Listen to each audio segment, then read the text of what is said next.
In a stunning move, Russian President Vladimir Putin has ordered his military to open the battlefield to journalists, including those from Ukraine. The Kremlin says foreign media will be granted unrestricted access to zones near Pokrovsk, Kupyansk, and Dmitrov, areas now surrounded by Russian forces. Moscow claims it will suspend hostilities for up to 6 hours to let the world see the truth on the ground. The Supreme Commander-in-Chief has instructed to allow unrestricted travel for groups of foreign journalists, including Ukrainian ones, provided there are security guarantees for both reporters and Russian troops. The Kremlin has turned Pokrovsk into a stage, inviting cameras to witness what it calls the collapse of Ukrainian positions. Russian commanders say they will allow journalists to inspect the front lines, record the misery of encircled Ukrainian soldiers, and verify their condition. The scenes are expected to show Kyiv's troops cut off, exhausted, and surrounded. Western observers, however, call it a battlefield theater, designed for Moscow's global narrative.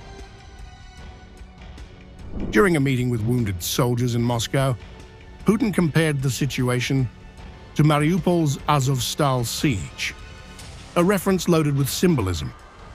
He said Kyiv must make appropriate decisions about its encircled troops, as it once did in Azovstal, when Ukrainian forces finally surrendered.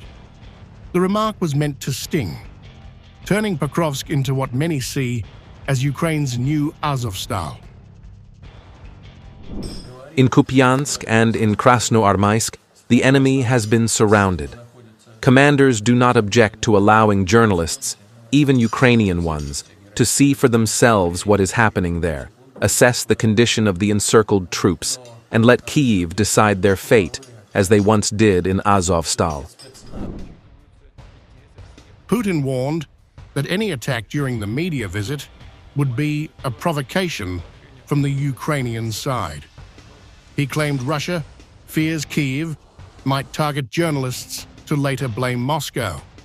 The Russian leader insists the pause in fighting is conditional on Ukraine guaranteeing safety for all sides. The preemptive accusation, analysts say, is a typical Kremlin tactic, blaming before acting and controlling the narrative before the footage rolls. While the Kremlin presents it as a humanitarian gesture, the ceasefire announcement fits a familiar pattern, turning battlefields into propaganda sets. By inviting Western and Ukrainian reporters, Moscow seeks legitimacy for its version of events.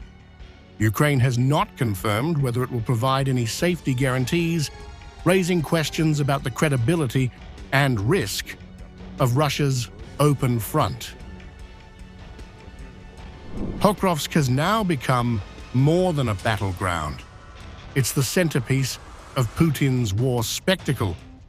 By turning the encirclement into a media event, the Kremlin aims to frame Russia as victorious and transparent, while portraying Ukraine as trapped and reckless. For those inside the encirclement, it's not politics, but survival. For Putin, it's the perfect theater, misery broadcast as proof of power.